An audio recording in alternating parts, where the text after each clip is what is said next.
I've been interested in photography basically since I've gained consciousness, though I've started getting more into it fairly recently.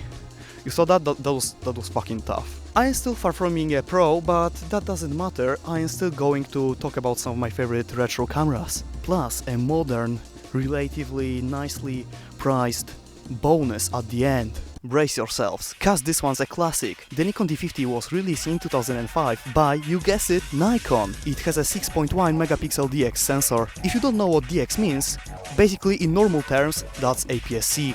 The megapixel count may not sound great on paper, but imagine that. You look at Instagram photos. They look great, don't they? You think to yourself, what's the resolution? Well, it's just 2 megapixels. Woohoo! So basically, on this camera, it's out of the frame, so woohoo! Oh, I'm gonna go get it. So basically, this camera, it's amazing. 6 megapixels do not really bother me. I'd say they are pretty cool. The camera also has an autofocus. Wait a second. I'm gonna show that picture later in the video.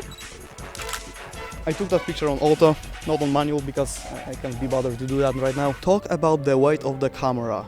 Something like, oh my god, it's so heavy, like over half of a kilo. But that's to be expected from a DSLR, because they really like to be heavy.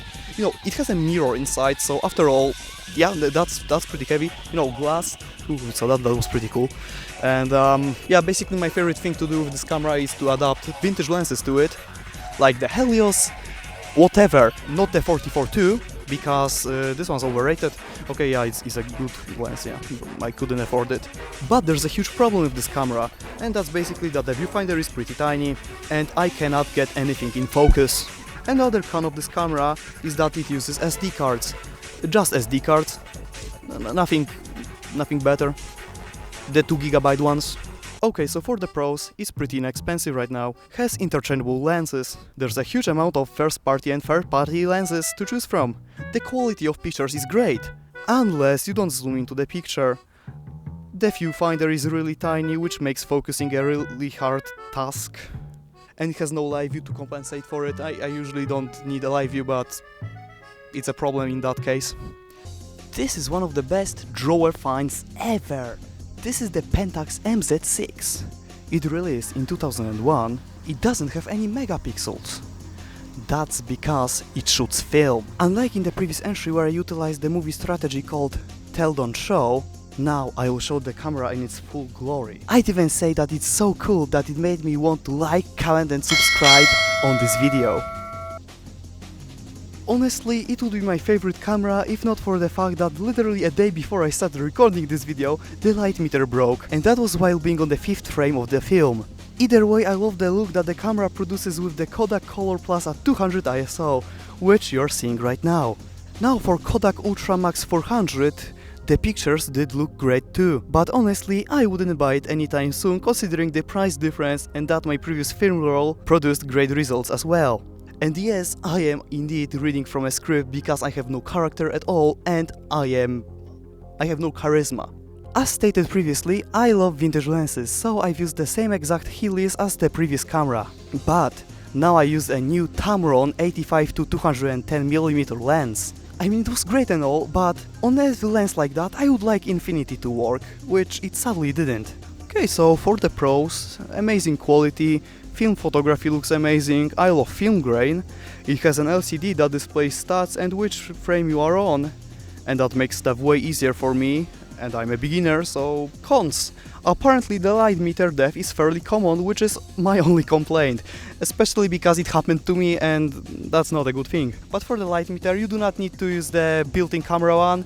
You can use a mobile app like LightMe, it's totally free from what I know at least. I have it downloaded, I think I can recommend, yeah. But I'd say that it kind of takes away from the experience, which is kind of a minus, but we can survive with that. This one. Yeah, this one takes shit pictures. Like 480p max and 2 DVDs. I mean, it's a video camera, but it doesn't even have a megapixel of resolution. It's good for its purpose, but okay, fuck it, this camera sucks.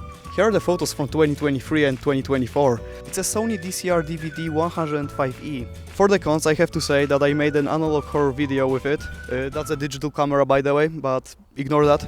The con is that I hate that video that I've made and I cringe every single time I see it. For the pros, you can see green. Okay, so now for the bonus camera. This is my main camera, the one that is this one. You're watching the video that's being recorded on it.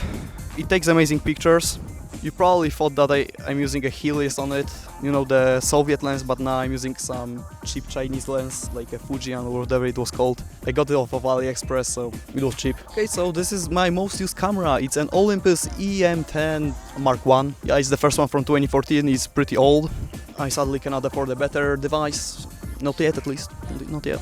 It has a micro four thirds sensor with 16 megapixels, which is not full frame, and I really want a full frame sensor. M4 is pretty cool, as you can use lenses from a Panasonic camera or even a Blackmagic. And yes, I do mean the company that makes DaVinci Resolve, aka the software that I edited this video on.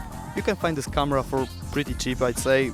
Around 120 euros, that's at least price that my friend found it for. I really like how it still supports the OM mobile app. I can wirelessly send pictures to my phone through it, which is cool. And for the pros, amazing photo quality, supports modern memory formats like SDHC, shoots 1080p video, which is my preferred resolution considering my computer's display. It feels modern to use, has an amazing design. Cons: vintage lenses have a 2x crop factor on MFT sensors, mostly because they are made for full frames. The video quality could have been better, but it's doable. So in conclusion, as I am soon becoming an adult, I am hoping to get a Sony Alpha A7 III, or at least the funds that will allow me to purchase it, but the chances are low, but the hopes are high. I am also really close to getting YouTube partnered, which is really cool. If you have any advice for me on how to improve my photos or my content, please feel free to let me know in the comments. Okay, so thank you all for watching, like, comment and subscribe. At least that's what the other YouTubers say.